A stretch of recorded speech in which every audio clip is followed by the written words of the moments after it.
আসসালামু আলাইকুম। আসছি হচ্ছে একটা স্যামসাং ফ্রিজ দেখার জন্য। এটা হলো মাইকেলা মসজিদ বলে না, মাইকেলা মসজিদের পাশে।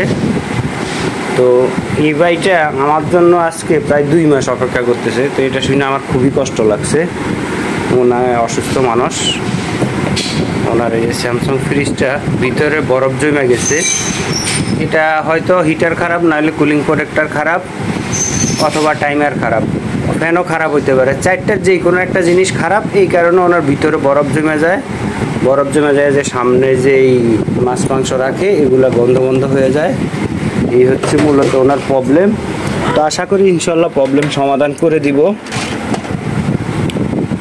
এসি, ফ্রিজ, মাইক্রোওভেন, ওয়াশিং মেশিনের যে কোনো সমস্যার জন্য ইনশাল্লাহ যোগাযোগ করতে পারেন। আশা করি আল্লাহর রহমতে ভালো সমাধান পাবেন। তো উনি আমাকে অনলাইন থেকে পাইছে। ওনার কথাবার্তা মনে হলো উনি খুবই ভালো মানুষ। এই হচ্ছে পিছনের অবস্থাটা দেখেন। এই যে পিছনে আপনার এই যে ট্রাইতে পানি আসতেছে, সমস্যা নাই, পানি আসতেছে, তবে কিছু একটা অবশ্যই খারাপ আছে, এই কারণেই ঝামেলাটা করতেছে।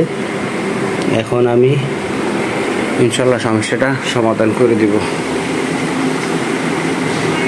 গরম পানি 10 মিনিট ধরে দেওয়ার পরেও কি পরিমাণে আটকে আছে এখনো বরফ দেখেন, অনেক বেশি, অকল্পনীয় বরফ।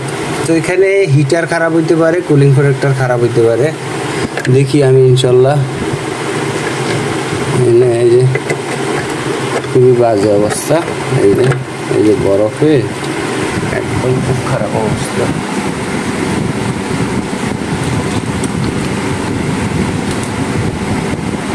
আচ্ছা, যে জিনিসটা খারাপ হয়েছে দেখাবো, আমি আগে কমপ্লিট করে নিই।